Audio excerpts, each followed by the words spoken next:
So uh, I don't know. Am I still clear? I can hear somebody talking in the background. No, I don't Hello? think Charlie Ghetto is the mic is open.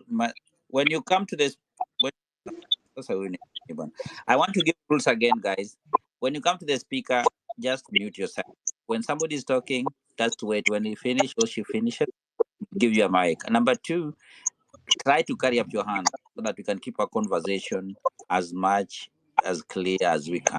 So if you don't carry up your hand and you're on the speaker, also we're gonna remove you and we bring other people because you have more requests that's coming in. So go ahead, Mama dear Fumalize. Then to begin a Yes. Thank you. I was saying that for the last 8 straight years, I want to say that we've not seen any title sponsor for women football in this country. We've not seen, shirt sponsors. We've not seen women getting their salaries. And I don't think I'm wrong because I talked to several players in this country. But at the moment, I think the highly paid women players get about 15,000 a month. And these are players that are based in Nairobi. So you wonder how a player can use 15,000 to pay for their house rents, educate their children, feed their families. And at the same time, they're putting in more effort in the game than even their male counterparts. Women football players, I'm not talking about players, the athletes, I'm talking about the stakeholders. We're talking about women referees, women coaches. These people face a lot of gender-based violence, abuse and exploitation, sexual exploitation. And then we have serious lack of, or let me say, we have serious underrepresentation in terms of leadership and governance. If you look at the percentage of women leaders in football in this country, I mean, it's one thing. And I've said this again and again that it's really difficult to sit in decision-making tables when you're just 1 or 2 women in a table that has maybe 16 or 20 men. Your voice is drowned in. So because so many people have talked and so many things have been said, I just want to say that we have a very long way to go and our destiny is in our hands, ladies and gentlemen. Let us do what is right for this country. I see Samuel Kempes is here. I see Twaha is here. I've seen Sami Shole. I've seen people that we worked with. I've seen Hussein Mohammed. I've seen several people that we've sat with together and we've talked, and I know these people mean the best for this country. So just like I've said, our destiny is in our own hands. Let us handle football in this country the right way. Otherwise, the history will judge us very harshly. Thank you and have a good night. Thank you, Mama. Thank you so much. And I want to tell you for sure that this conversation is going to be on a serious level. And thank you so much for coming. And also to remind us that we didn't do proper marketing today. That is a good thing. We take it for positive, and that will help us. But share the space as much as you can. Let people join. I see Hussein Mohammed. I see Twaha. Twaha, you can have a mic. Hussein Mohammed, you can come in. Ghost Mule. I see you. Sally Bolo. I know all these people. These are the pioneers of and the people who are championing the sports in our country, and they have played a big role. And I would like to hear your voice on this space today. But myself and Milton, we're gonna make sure that we have a proper spaces going forward on the sports, majorly on sports, and to make sure that things are running well and see things are being, and what we're talking about here. This even the young boy was saying, Hitler was saying that wanataka tu opportunity. We're taking notes, and these notes will come with the big notes. Yes, into your office. Prepare, man. It's gonna be crazy going forward to make sure that things are running and young people get their rights. And that's one we are not afraid to say it. And because this is a pressure point platform whereby we say the way it is, actually, without abusing anybody, without kona yote, but the way it is. Africa, I see you and you've been here for a while. I see your hand coming up. Then, Lady Justice, you can channel other people coming in. Africa, go ahead. Thank you very much, Hilary, and good evening, all the panelists who are in this space. Asanteni sana to talk of the most important game throughout the world, and that is soccer. I hope you guys can hear me loud and clear. Yeah, well, we can, bro. Yes, my name is Zalendo, and I'm glad to be here. It's great to discuss the development of soccer in Kenya and its role in shaping the talent But I will not go on that lamentation page because we all seem to be lamenting on the previous management and not coming up with the right solutions for the game. Now, first, just as you said, marketing is very, very crucial for the game of soccer. Interestingly, most stakeholders and institutions, now we have the 2010 constitution where money is channeled in the counties. And if you go to all these county governments, they have allocated billions of shillings, some millions and others billions for sports. These things should be done in a structured manner such that the government or the head of sports, who is, I'm glad is here, Kipchumba Murkomen, knows what is happening with this money that is coming from our taxes and allocated to the counties, but it's going to leaders' pockets to develop the game at grassroots levels. Sports, you need to understand, is a curriculum. It is a curriculum. It is something that you need to learn at a certain age. And it is very, very important that all stakeholders of the game know that football is a curriculum. It is some emphasis that should be put in the education. When people are going for primary education, sports is a must. It should be examined like the way you do maths and all that, and English paper. Your sports talent should be examined at the primary level and moving forward, such that when you reach the club stage, it's not time to teach you how to pass the ball. Ghost Malay will not teach somebody who is 26 years old how to pass the ball on the pitch. So it is something that we should need to develop, and the schools are the best place to develop because they have the fields, yani wako na viwanja. How do we channel this money to the schools, or how do we talk to the administrations such that they put emphasis on the sports? Look at the interest that the high school matches are having. That is the kind of interest that that sports should bring, and the discipline that it should bring, and the rivalry that is needed. Our main league, and all the stakeholders have been here. Our league is not competitive. If the league is not competitive, then what trickles to the national team is some weak side that can be beaten by any other team.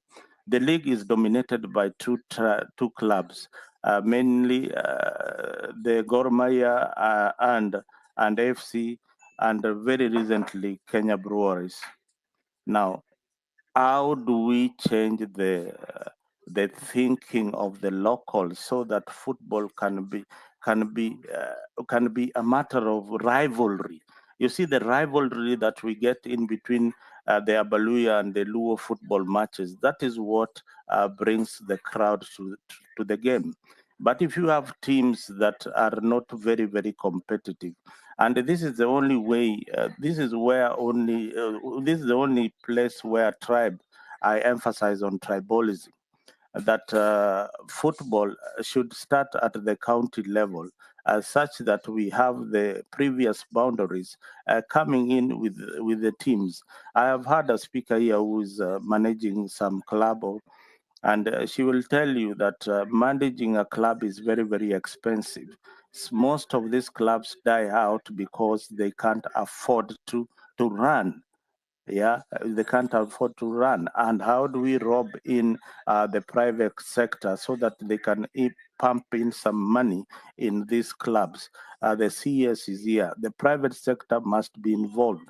Now, this war, now I come to my last point, the war between FKF and the aspirants or the stakeholders, people who are interested in improving the football.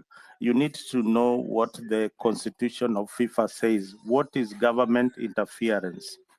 What is government interference? If you read what FIFA says about government interference, then it will inform your decision moving forward. Yeah, because if we move if we push Nick Mwenda, and I'm not saying that they are doing a good job, we push them very, very hard. Then FIFA comes with a ban. It is all the local players who suffer. The local players who suffer, and it will hurt our football in the long run. Today, the rule of the game is very, very simple. If I have a player who is so talented, you cannot take them directly to the national team. And if Ghost Malay is the coach there, I will ask you, kwani huyu player amechezeaga timu gani? Amechezeaga timu gani before? So hizi ndio vitu zingine we need to look at. So some of these things, the rules are clear and we need to follow them. But elections in FKF is very important. And who does the election? It is the clubs, and who controls the clubs are the same cartels who control the clubs when it comes to national election. How do we change the law? That is the elephant in the room. Otherwise, we'll be talking, and without changing the law of elections, we will have the same people coming in to manage our football. How many, even the big names that have played in soccer before, does not really. I'm just landing. Guys, The big names who have played soccer before, they have managed football, and we saw where we ended up with them. So it is not about that I played football before. It is how effective are you in the management of football, and how transparent are you and accountable to the funds that FIFA are giving for the development of grassroots football in Kenya. Thank you very much. Thank you very much, Afrik. I think moving forward, we're going to have all the speakers have 3 minutes each. That way, we're able to give each and everyone an opportunity to speak. We have so many people requesting the mic. I see a conversation of sustainability coming up a lot. And I think, Hillary, that is one of the conversations we could plan up for in the future, because at the end of the day, even if CS Murkomen was supposed to be giving you, let's say, $1 million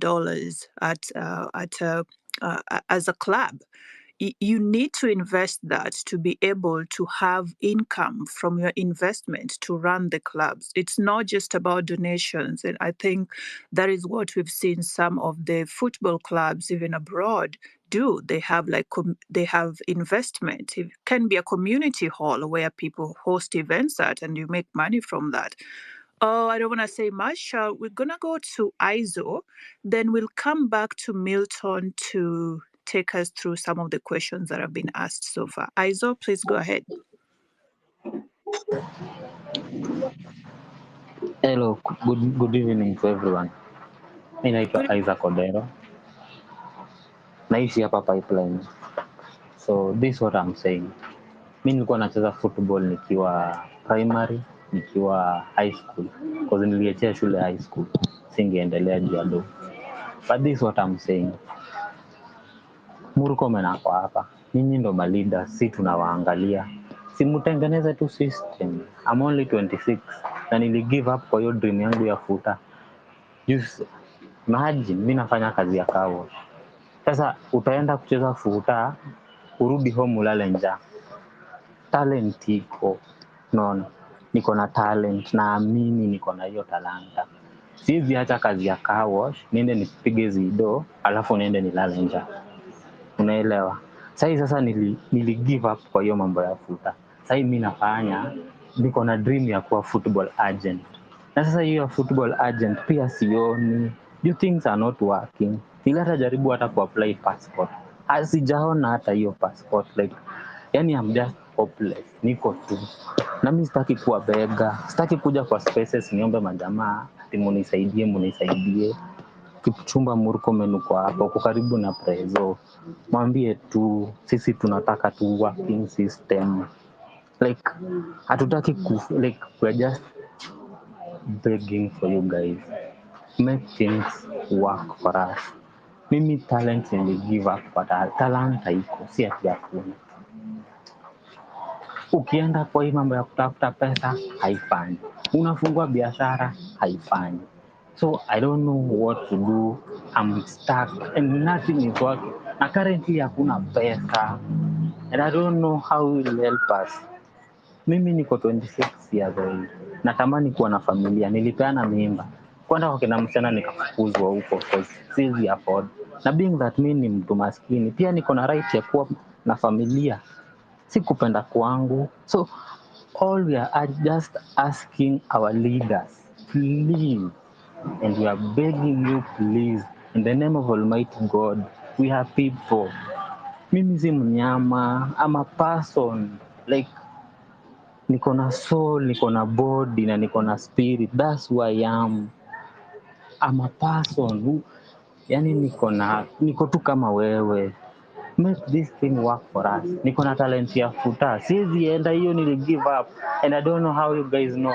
If you are giving up on your dream, hata ulali. Natembeanga huku usiku. Niko 26 natembeanga nikijiongelesha. Kindly please Mr. Murkomen, ambia tu prezo na hao political kama mtu kama Raila na hao watu wengine. Tunataka tu working system for us. Mimi hata sitaki any position kwa government. Nataka tu vitu, na kuna thousands and thousands of people wenye si huenda kupiga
party, so Parliament still approved him anyways.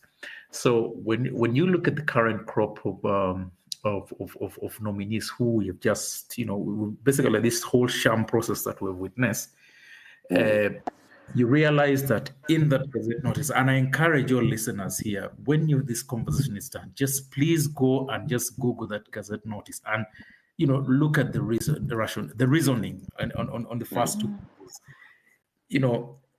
The keywords are mindful, acknowledging, cognizant, recognizing, committed, conscious, and then when you go to the next page, it talks about what? Dismissal, right?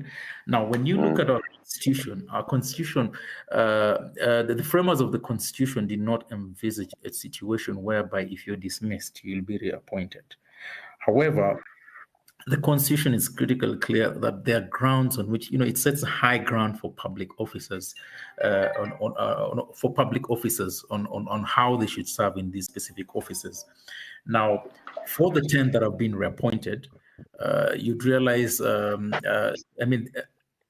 technically they should not have been appointed because of the 22 that have been appointed, there were serious grounds on which they had been dismissed. Now, I'm happy to inform the audience that as of today, as we speak, there are about 12 human rights activists and Kenyans of goodwill who have actually filed a petition challenging the appointment of about 4 or 5 of these nominees. And I'm certain actually the proper framing of the petition should be even bordering around the reappointment of some of these 10, because you could clearly see from this entire process, we're just being taken around in circles. It's a sham. It's a waste of the trust that I mean. It's actually an abuse to most Kenyans who have actually willfully voted for some members of members of parliament who have been appointed, who have formed this committee, and now they have actually abdicated their duty to the Kenyans who elected them. Remember, Martin, members of parliament so then have. the question comes in here, Martin, and it has been asked before. Yes. Is there recourse? For the very many people who have contributed tonight, and many who also are posting their comments here on the X Spaces, on Facebook, on YouTube, and they're saying that they felt that the process was not as it should have been. What's the recourse? Thanks, Eric. There is actually a recourse, and I encourage Kenyans from all walks of life to actually challenge the appointment of these suspicious characters in our courts of law. On many instances, our judiciary, or should I say our courts of law, have come in to vindicate us on some of these, strange, or should I say repugnant or policies or positions or processes by government. And I'll just cite an example. We all remember here when we started the BBI journey that sought to actually amend 78 provisions within the Constitution of Kenya. We all know, or some of us may not know, that to amend a key constitutional provision, you need robust public participation. You actually need to have a referendum. So the long and short of it was, Eric, colleagues, is that we all saw that the Supreme Court actually vindicated Kenyans and sided with what many Kenyans wanted for. So, in as much as Parliament may abdicate their duty, which is quite unfortunate, because remember, members of Parliament have a social contract with Kenyans. They are voted to serve for and on behalf of Kenyans. They are not a gift to Kenyans, because Kenyans actually exercise their constitutional right to vote them, to lead them for a certain period of time. There are actually two recourses for Kenyans. The first one is the courts of law. The second one is come 2027. I encourage all Kenyans to reflect on the performance of their members of parliament and decide whether they want to still have them, serve them after 2027 or not. And that also applies to, by extension, to the head of state. I'll leave it at that, Eric. When we look at representatives, members of parliament who essentially stand for the people, because that is how your representation is voiced, Martin. And I also look at a court of law whereby something called cross-examination happens, and you can come back and ask particular questions. Would the way to be fully think about recalling a member of parliament if this individual does not represent you in the way in which you would hope? I think yes, colleagues.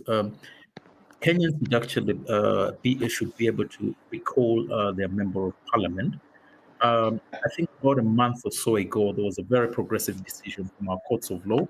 Initially, recalling a member of parliament, as was stated by the framers of our constitution, had to be after somebody had done, I think, at least minimum of 2 years. There is a very progressive decision that was issued by our courts that has actually made it simple to recall your member of parliament. So, and there have been several virtual conversations around this. So, it is a starting point for Kenyans to actually, to rethink this social contract, because as is with any contract, contract cannot, if there is a breach within a contractual provision, then that contract should not be it should not last, and it should not last the whole hog, because we all know that members of parliament are supposed to serve us for 5 years. However, if they breach that social contract that they have with us, then ideally, courts from the reasoning on the judgment result, it should be able to actually it should be made easier for your constituents to recall a member of parliament. So there is precedent on that. And the only stumbling block that we have right now, Eric, which is actually a creature that has been created by our members of parliament and also by extension the executive, is we don't have commissioners for the independent electoral and boundaries commissions. So as things stand right now, in as much as you would require IEBC to recall your member of parliament, you still need them, a fully constituted IEBC, to actually elect to conduct a by-election of some sort. So we are actually in this precarious position because, again, the parliament seems to be acting as an extension of the executive, and yet, the constitution creates three arms of government: the executive, the legislature, and the judiciary, which should all exercise their mandates independently. But unfortunately, that has not been the case. In fact, the judiciary, I must say, has done their bit in trying to exercise their mandate. But unfortunately, members of parliament have abdicated their duty to their citizens. And by doing that, they have breached the social contract that we have. Okay. Before Dr. Kawiva Wambua comes in, let me read a couple of comments. Wayua Muli says the easiest way for Kenya to resolve herself is to recall all MPs and start from scratch. We need a functional IEBC for that. So could we get ahead with that? I've seen Professor Kivuta Kibwana has, put in a couple of comments here. First of all, just telling us what happens when you get into public service. All public and state officers, particularly state officers, you declare your wealth, and is what you submit. I'm going to get that comment shortly. But also the other one that Professor Kivuta Kibwana had posed there was a question, troubling question. Many of the nominees were stating that what they would do if approved without recourse to basing such on the manifesto of the parties in government and without recourse to existing government policies. Are they anticipating a change of manifestos and policies? But each one of them was just giving their opinion. I think what we need to do is this and the other. But yeah, are they coming to continue implementing the Kenya Kwanza Manifesto? And what does the Kenya Kwanza Manifesto say about what they're doing? Right? So that asks that question. Yeah. So hold on a minute. What exactly was going on here? I'll get the other question by, the other comment by Professor Kivuta Kibwana as we continue. Kawive, come in, Dr. Kawive Wambua from Inuka Trust. Yes. It is again just that basic question of the public. Many are feeling that this process is a sham. It is not representative. What should have happened to make people feel confident with this process? What is it? What are the key ingredients that they're saying it's lacking? Eric, thank you very much for that question. And the first issue we need to deal with as a country, and looking at the question of public participation, is there a framework set out from the principles in the Constitution, a framework, an administrative framework of ensuring that public participation meets both the threshold and the requirement of the law? In Parliament, no, it is not there. Are there guidelines for government ministries and departments to carry out public participation and a law passed to the same effect? No, it is not there. The law that was proposed by, I think it was Amos Wako in 2019, is still a draft. It has never been passed because the idias, I want to call it idias argument by Parliament and by other institutions is that public participation is expensive. And therefore we are in this country where, in my view, there has been no sufficient or effective public participation on this issue. And if this nomination or vetting, I don't know whether it was vetting or passing process, is taken to court, it cannot survive. So basically, what the law anticipates as the threshold for public participation, where a majority of the people are reached in the first place, this this committee or this parliament just required people to write memoranda, and as such, therefore, a great majority of Kenyans that are not able to write memoranda or that are not able to access offices of lawyers. I know there are lawyers who did pro bono services in terms of swearing affidavits for Kenyans who are giving memoranda were there, but that the access of that service, even if it was pro bono, was limited. It's the requirement by government, by the parliament, therefore, and therefore its committee, that they should have developed, customized, and implemented a framework where every Kenyan has got an equal opportunity to present a memorandum or to present their views on the candidates that were being presented. What is the time frame, for instance, that was given for doing this? We need to ask ourselves, was it sufficient for everybody to be able to do that? What was the infrastructure in place for that to happen? And therefore, the actual answer to the question whether there was public participation, sufficient public participation, is no. But let's also be realistic that our government or the people in power expect public participation to be when you attend a rally and then you listen to them speaking. Now you have participated effectively. That kind of shenanigans needs to stop. We have three fundamental issues in the constitution that we need to deal with respect to how this process has gone. The number one for me, and it relates directly to public participation, is the provision of Article 99(3). And this has to do with the election of members of parliament. And I'm citing it because it may seem off, but let me bring the historical perspective that the question of qualification for election for a member of parliament is critical. And in 99(3), this particular section was introduced by Parliament in the course of when we were passing this constitution in 2010. And it basically says that a person is not disqualified unless the possibility of appeal or review of the relevant sentence or decision has been exhausted. That's the one that is usually correct. This was for qualification for election as members of parliament.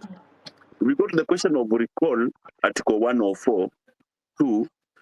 It says that Parliament shall enact legislation to provide on the grounds for which a member may be recalled. There has been a present, and Madam Virginia has mentioned it, there's been a current ruling, and therefore a jurisprudence on this question. What basically we need to know is that Parliament and parliamentarians, and to a great extent the government, have sort of captured the legal and political space of this country, and therefore leave us with options of fighting all the time. I can tell you, Latif, for sure that the people or the young Gen Zs who were saying they will occupy parliament, their logic was very simple when I listened to them. It was very simple. These parliamentarians are not serving us, and we have no way of removing them because they have made a law to say that it is only them who can make the law, and then they make a law which says they cannot be removed. Basically, because 2.5 years, 1 year, and 60%, that was their logic. And it is the thing that is tiring Kenyans. Look at the question of people who have been nominated and have been making millions in parliament, in office. If you read Article 77(1) of the Constitution, it says, a person, a state officer, a public officer, shall not be engaged in any other gainful employment, whether it is business or not, for one simple reason: conflict of interest. Because you can actually repurpose public office, public goods and services for your own enrichment. That's why it was put there. And therefore, unless we are able as a country to say, to be courageous and say, therefore, that we need to separate the service of public from the service of self, from self-enrichment, from self from public interest, self-interest, so then that the people who are serving in this office are not conflicted ab initio. Then we will end up in the same process. This now, no, I said earlier, and I want to repeat for emphasis that the president was wrong to do what he did in nominating these characters, especially the ones that were recycled. Okay. But Parliament should not have entertained the president if there was a Parliament. But now clearly, right now, it is obvious that Parliament does not exist to serve or to function in the role that it is supposed to. And therefore, when this committee presents this report to Parliament, I can bet you, and Eric, I want to come and collect this bet, that they will pass it. They'll pass it. They'll pass the list like that, maybe with 1 or 2 sacrificial lambs, but they'll pass it as it is. So what will we end up with? Another reason for us to continue fighting. So we continue fighting the system, waking up, getting annoyed, waking up, everybody getting mental health issues, social, psychological torture, while these guys are laughing and eating and stealing our money. I mean, it has to stop. It has to stop at some point. We cannot go on, being treated like to a puppet show. We are being treated to a puppet show and it's like everybody's asking mtadu. That mtadu attitude is what is going to mobilize us, all of us as Kenyans, to say enough is enough. Dr. We Kariuki. are either to, like the other person said earlier, before you cut me, before the other person said there, Kenya ifungwe kila mtu aende nyumbani. Sasa nyumbani itakuwa ni wapi? That's the question that we need to reflect on. But we have when you are faced with an fait accompli, it's either you do, or even if you don't do, then it is done. I mean, it's done, and so whether there was public participation or not, it is still useless. It is a very bad situation that we find ourselves in as a country. Thank you, Kariuki. So let's go to another round of direct voting. So this one is just yes, no, why. Yes, no, why, and we make it a minute. So we just finish this conversation in about 20 minutes or so.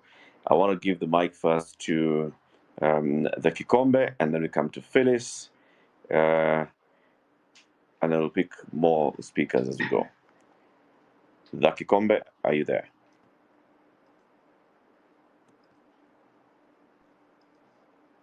Not there. Phyllis?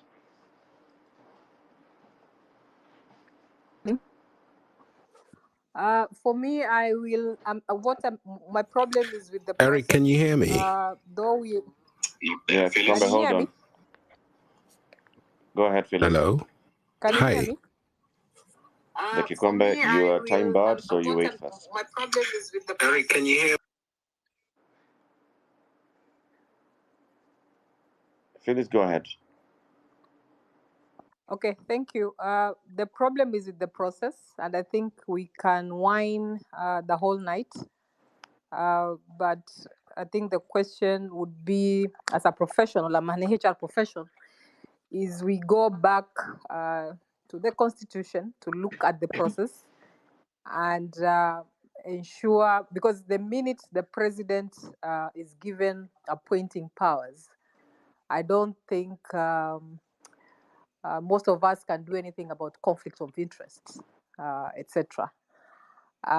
If you look at the vetting process, these people have been working together all these years. These people have been collaborating. And what did you really expect from that process? These people go to family parties, weddings, etc. This is a family. So what did we really expect as Kenyans? So I think we need to relook at the process. How independent should it be? What powers should the president have as an appointing authority? Should the president be left solely to just appoint one nominee, take him for vetting? Should the president also be the only one to appoint for example, look at the independent institutions. Why are they not independent? So we need to think deeper than this. Thank you, Felicia. And as Kenyans, ask ourselves. Thank you. Thank you. Wakili.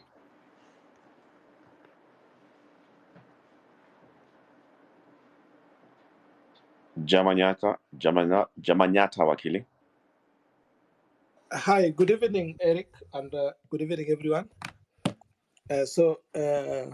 Allow me to say this. The problem is not on the nominees. The problem we're dealing with is the person or the body nominating. And unfortunately, as a country, we have not gotten. The last we had the president take control of the people he can nominate to cabinet was, I think, 20 years ago, or before the new constitution. Because ever since, it has always been either referral or people with vested interest fronting names to be nominated to cabinet. A case in point, and I don't know why most of your panelists are fearing to mention, we know so well that there are individuals who are behind the nomination of the nominated health CS, and it is being pointed that the Speaker of Parliament, Wetangula, is behind it. In regards to nomination of the education CS, where the deputy governor candidate of Machogu was nominated, it is clearly evident that there was interest. There is no way you can replace me with the deputy candidate in an election, or you can replace me with my wife or my brother. That clearly there is vested interest. I heard somebody ask about the young guy, the 32-year-old Eric Muga. It is evident. It is what does it that he was fronted by the husband to the governor of Nakuru County, who was one of the people who fundraised, who funded the UNDA campaigns. So as I say this, as I conclude, allow me to say the problem we have is that the president is held hostage, and the people he's nominated with the help of the ODM battalion are just going to either loot or to hold stake for other entities and other individuals who may be pulling ropes from the background. So as I reject all of them, I also want to request that we come out on 8th NANE and remove the president from office. Thank you.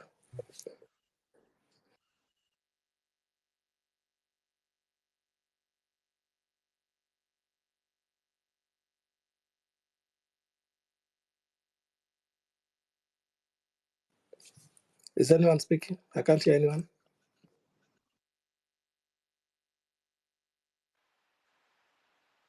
Eric Nduko, Wakili has finished. At some point, I lost Eric as well. I thought there was a problem. Okay, so here we go. So we'll say Alfred Karaoke, come in. Good evening, Eric and Drew. Thank you so much for this opportunity.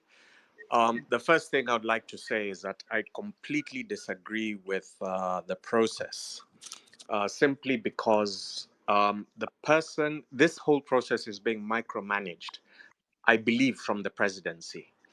And we're dealing with a very duplicitous individual of very low moral integrity.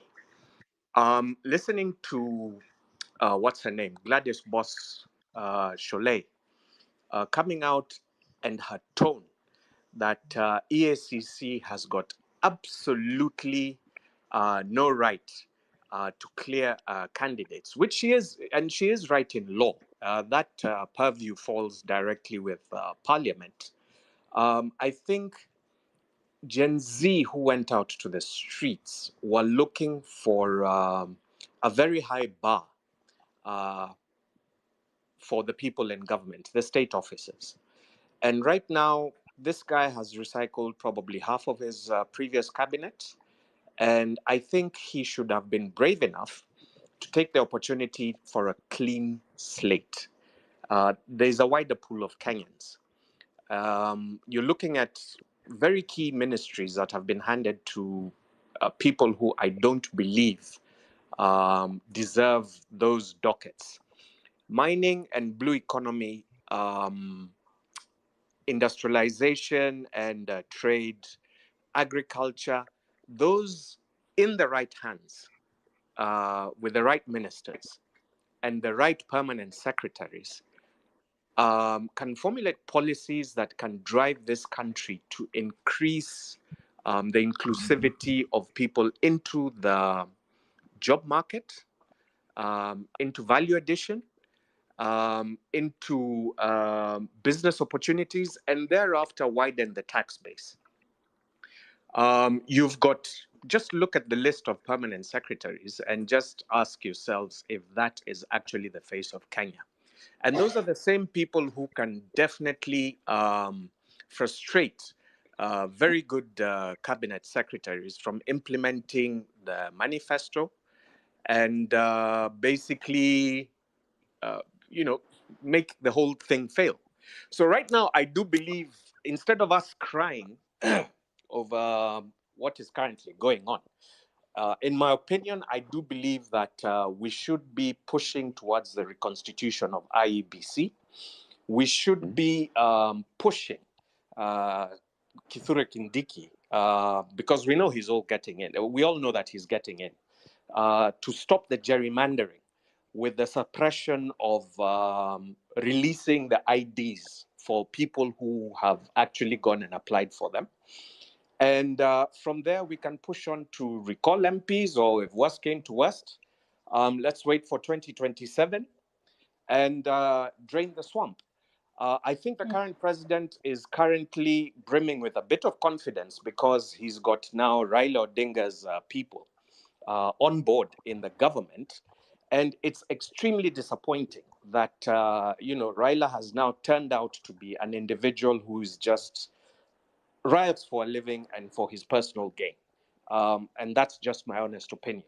And frankly, I feel insulted at him even attempting to call for another Bomas when he had an opportunity to move this thing from a presidential system to a parliamentary system. But yet again, we look at the parliamentarians that we have: Oscar Sudi, Alice Nganga, people like Kururia of Gatondo North, Esther Passaris. I mean, really, we ought to be, let this just be a lesson, a very painful lesson as to who we put into office next time. I yield the floor and have a good evening.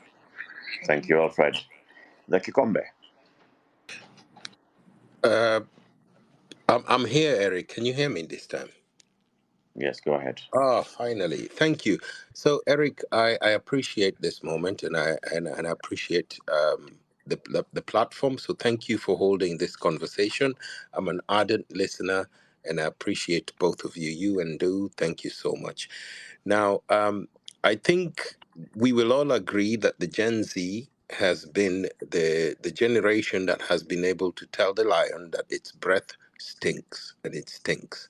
And Parliament should be the body that tells us and tells the lion that you need to brush your teeth. So then they freshen this breath. However, Parliament is playing to the game of avoiding the idea of accountability, because we all seem to discuss here and we forget that the reason why people are out in the streets is because Parliament refused to listen to the public body, the public voice, the voice that said that the finance bill is a mess, because they passed this bill.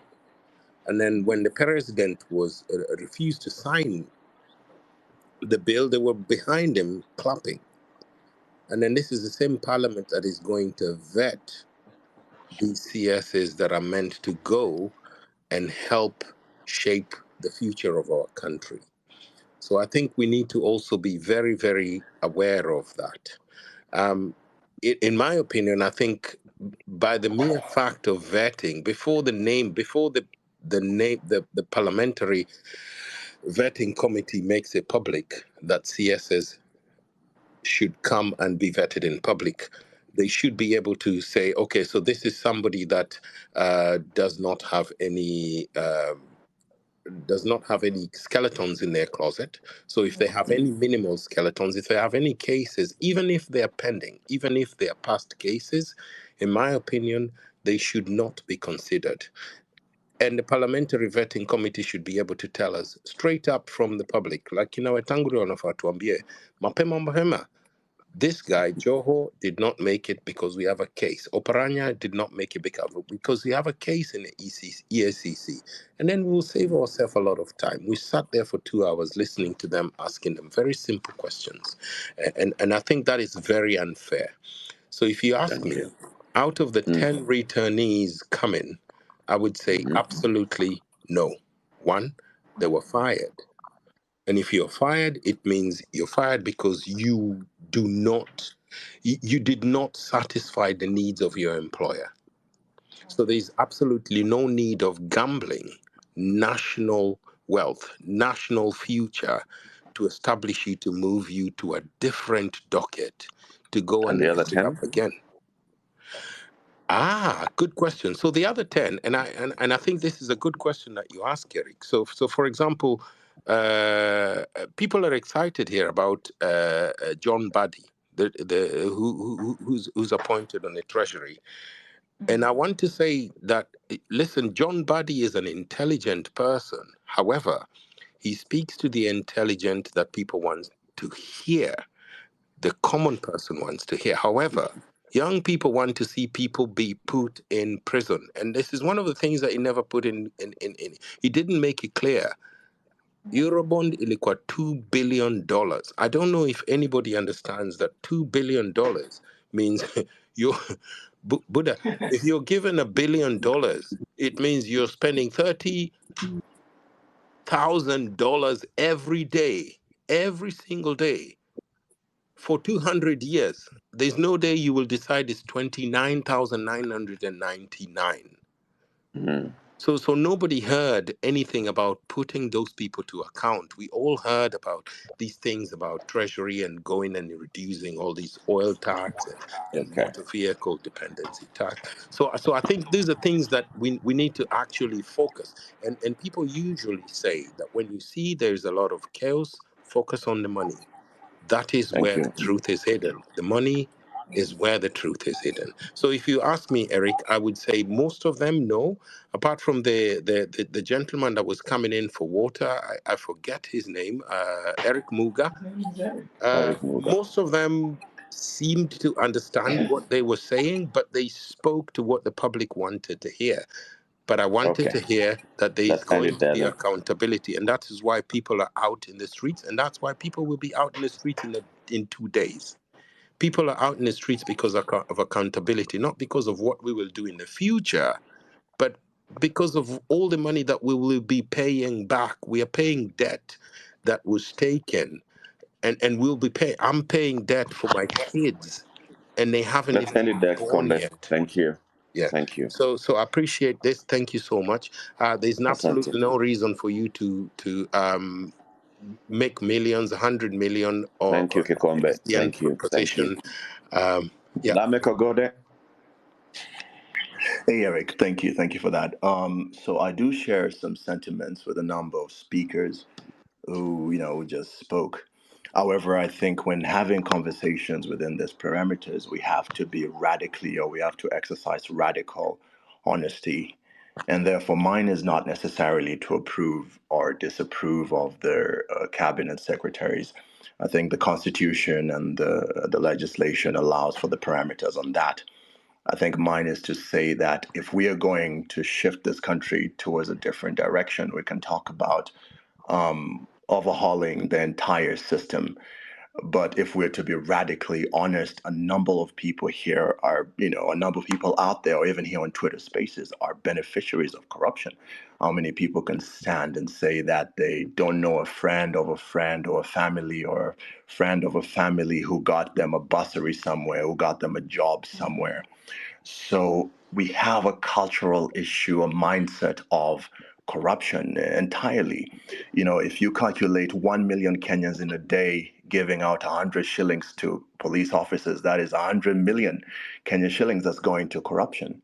So in order for us to end the entire process or the entire system, it also starts by citizens of Kenya refusing to bribe police officers, refusing to buy people in Nyayo House when you're getting a passport. Those are things that we have to really look at, because if we start looking at just the CSs nominated based on their qualifications or not, I mean, America, the UK, a lot of countries have political appointments as such. They have corruptions as well.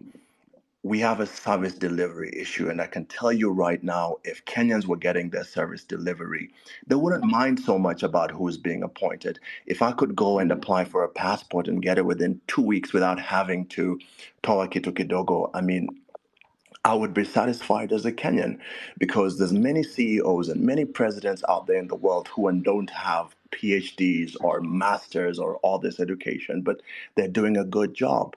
But if we come and look at our systems, we elect people, we allow things to happen. 2007, lights were switched off during the announcement of the presidential election. In 2017, the Supreme Court nullified the election. We still went back with the same issues in the system at IEBC. We also what happened in 2022 as well, with a lot of issues, murky issues around the election. I mean, so I'd like us to also have that radical honesty to say that as Kenyans, we've also participated in this corruption, and we keep on perpetuating it by keeping on the bribes and having that and waiting for our friends and our families to be elected so we can be benefactors. Because if anybody here was to stand up and say, if everybody was here to stand up and to say that I've gotten a job at this corporate or I've gotten a job at this government post without knowing somebody, then I can start having that conversation of disapproving or approving. Other than that, mine is to say that as a culture, as a country, we all need to also have that radical honesty of stopping these things in our daily lives, so our children cannot look at corruption, cannot look at you bribing a cop or bribing your way into Nyayo House and think it's okay. We have made it feel okay even in our daily lives. So that's just my 2 cents. Made. Thank you, Lamek. We come to the round of closure, so let's pick just the final votes here. You can continue voting. We are running a poll on X. Just keep going there. You'll find an entire thread with all the 20 nominees, and you can put in your vote, yes or no, on against each of them. Sheikh Safrik, and then we hear from Jerry, and then we come to a round of closure. Sheikh Safrik, go. Oh, hi, everybody, and thank you for giving me an opportunity to contribute. Mine is, I speak as a person who has lost confidence in the government, and because of that, I don't see how I can approve or disapprove any process moving forward. When President RUTO said he was going to do some soul searching, I had a bit of hope, because I thought maybe he was going to sit down and, just, rethink how he's going to do things better. And then when he came up with the names, renominating people who he had fired, and then gave us a 1 week window when we didn't know who else was going to be nominated. And then he brought in the ODM guys. That's when, my confidence went even lower. And then looking at the process of vetting, I find it to be very casual, laughing, the speaker, throwing in an answer here and there, commenting about each other's, wealth, in a very casual way, even how they're dressed and all that kind of thing. It really didn't give me any hope that anything good was going to come out of it. And then when they started talking about their wealth, I did expect them to say, you know what, I've made 100 million in the last 1 year. And because of the current economic situation in the country, I've actually employed 20 young people in the last 2 years because, I'm doing business. I'm investing in all these places. I'm making all this money. And, I'm creating employment, out there as I make all these millions. So, or maybe just talk about, their, you know, their charity work. Probably they're, you know, doing some work in the local communities as they make all these millions. So they came up as people who are just out there to create their own wealth and they want to accumulate more. And then also they did not come out clearly to say what difference they're going to make, especially the ones who were reappointed, what difference they're going to make in terms of how they do things, and even put a bit of reflection on, you know, how things didn't go well in their last, you know, appointment and how they're going to change things moving forward.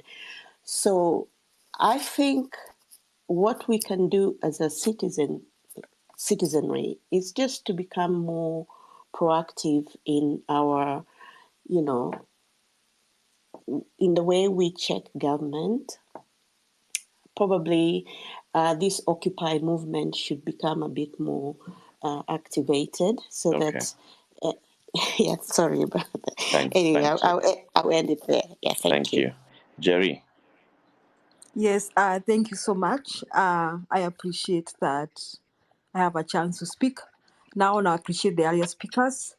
I want to say this. I just listened to one of the speakers saying that each one of us somewhere has compromised. But I want to say here without fear of contradiction, I've worked with TSC for many years. I believe that I was hired because I was qualified.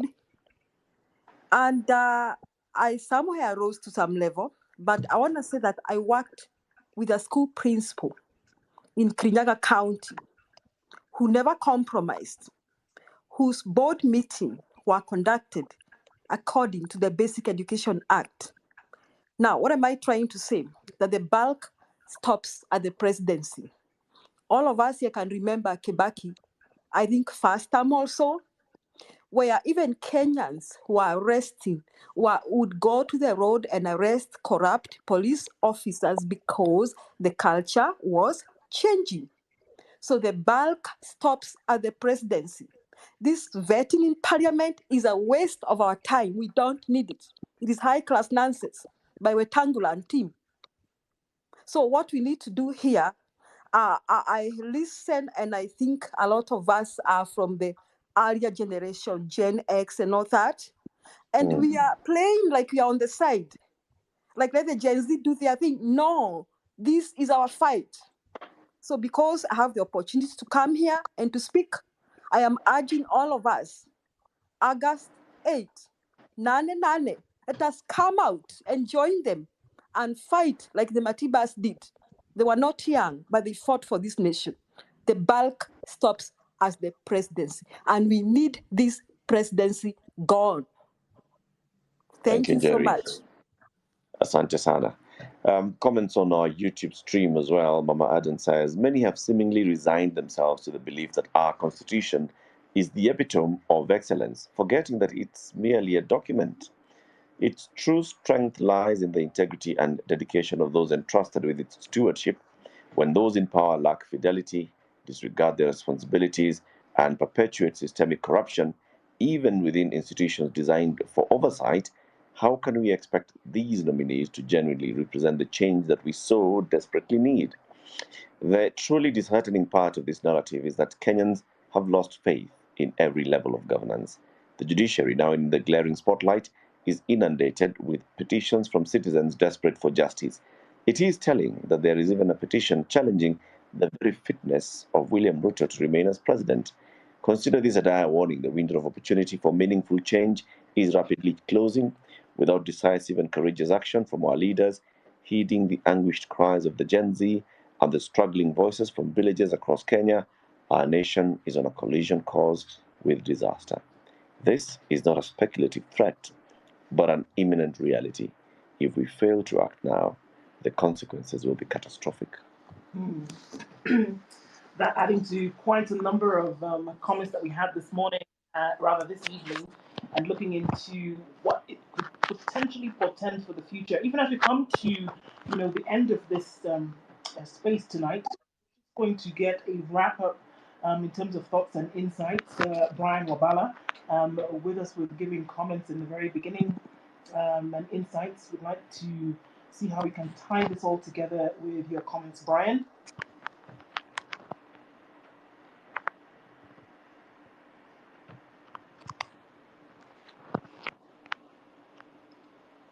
Brian, can you hear us? I think he's having a challenge. Hi, Eric. Okay, go ahead. Hi, Eric. Go ahead. Sorry, come again with the question. So here we're coming to an end of this conversation and just looking for a wrap up and insights from you in terms of what your thoughts are and where we are going forward. What is potentially going to happen in the next couple of days? What will happen when, the parliamentary committee comes back from its retreat, and what to look forward to and what to continue pressing for in terms of accountability. Okay. Thank you very much, Eric and Du. My takeaway from this conversation is that indeed it has been a waste of public resources for Parliament to have conducted such a kind of the vetting process. As to where this is, it had reserved some comments on public participation. So it's definitely clear from what everyone said and the key speakers regarding the failure of this fundamental principle, the Constitution being adhered to, respected. And I think, as one of the senior lawyers once said, I think before the nomination of the CS candidates, when he said that if he doesn't get it right, then he's the problem. So we've all confirmed where the problem is, and as to whether there is going to be any change, I'm afraid that we may not experience any. And all I can say is that let's prepare for the worst and hope for the best. Thank you very much for those insights, Brian. It's been an interesting evening to be able to hear insights from around and to hear what the people's verdict actually is when it comes to a fundamental role that cabinet secretaries will play in government, especially at a crucial time in the country where the economy has been going through the ringers, many things not happening in the way in which they should. The nation basically on its toes and saying, we're demanding accountability, we're demanding proper management of government. The next couple of days will be very interesting. Indeed. From what you've heard this evening, what do you make? What is the verdict? Well, I mean, it sounds as though, there's a resounding no. To what? To the individuals that we see that have been nominated and at this point vetted almost in entirety for these positions. I mean, to be a critic of, I've always said that, we see these vetting exercises as almost window dressing. I'm sure that the vetting process has been completed in the sense that the individuals who've been nominated will be given the go-ahead. I see this already. I don't think it will be met with open arms by very many a Kenyan. And it'll take a lot of people back to the drawing board in terms of what needs to be done to ensure that government is accountable. Can I just throw, a cat among the pigeons? Sure. Do you think this whole conversation, this rejection, this, pushback and saying, no, it wasn't a good process, they shouldn't have been nominated, Parliament is not a good thing. Do you think these are very elitist? Do you think it's actually confined to an elite group of Kenyans? And that the vast majority, the masses, actually are fine with what's happening? I don't think so. I think we're getting to a point.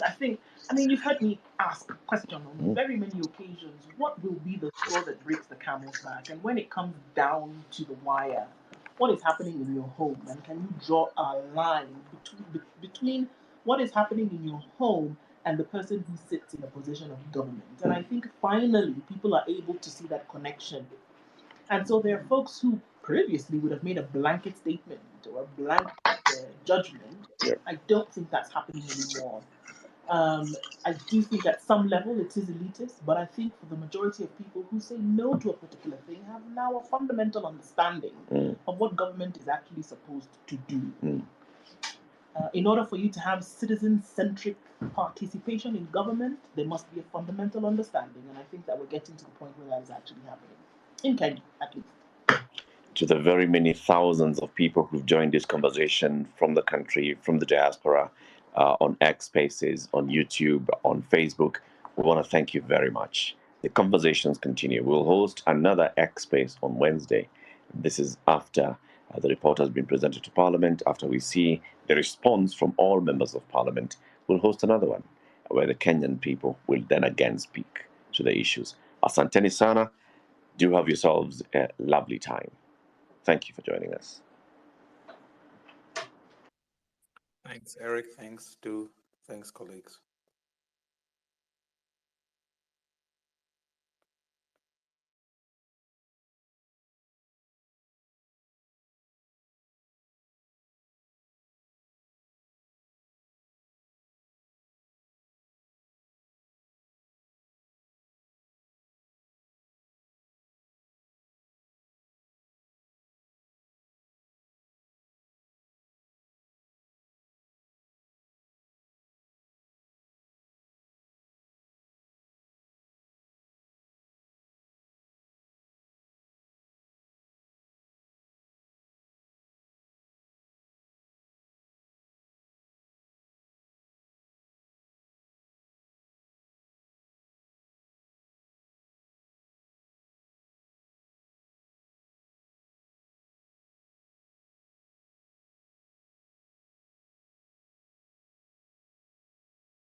I think kitu nataka kuongelea sana kwa hii machi ya 8-8 nataka to draw a little bit of some similarities from the what happened, the events that happened in Bangladesh.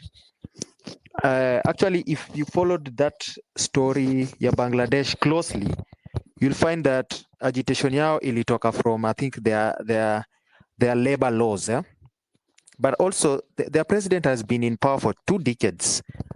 The Bangladesh leader, the lady, she has been in power for 2 decades. But if you look at how the movement happened, the movement also was leaderless, and it also had challenges.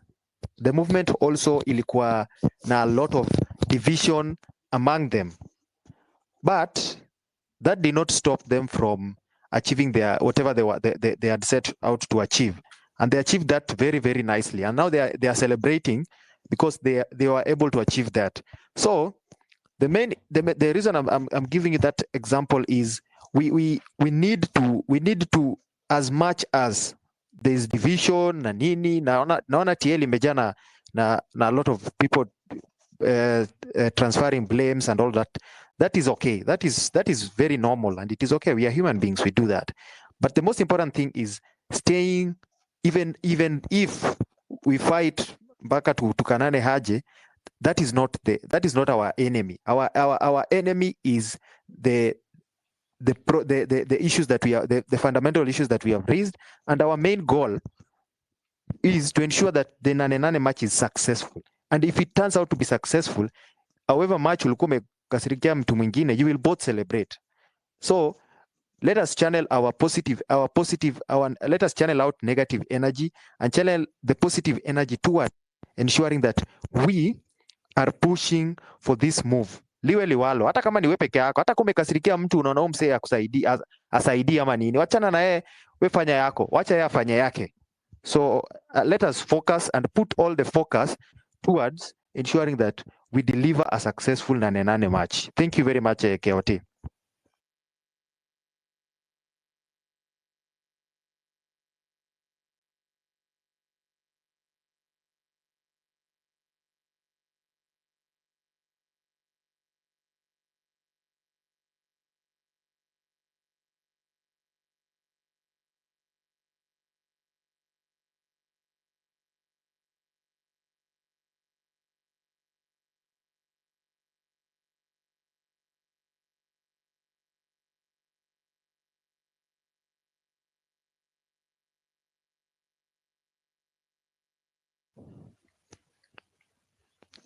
KOT ameongea ama ni mimi peke yangu simsikii?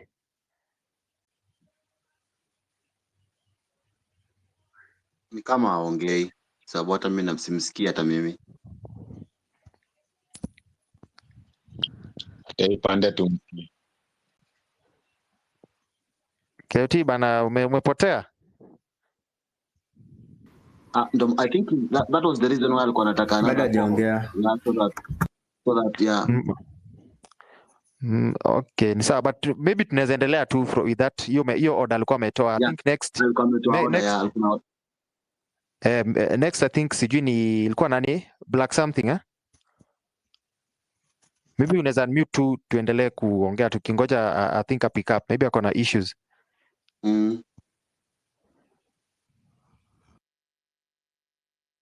Okay, so kama aongea, I think naweza nikaongea sababu pia mimi alikuwa amenitaja ama. Ni sawa. So mimi ile kitu naweza nikasema ni sawa, sijui kama mnanisikia.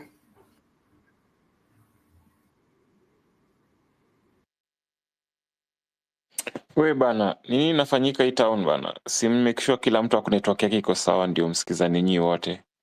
Mtu akiongea east, mwingine anaongea west, mzaka tunamsikia, mwingine pia najadiliana kama ongea ama siongee. Calm down guys, calm down. Chukueni maji mkunywe.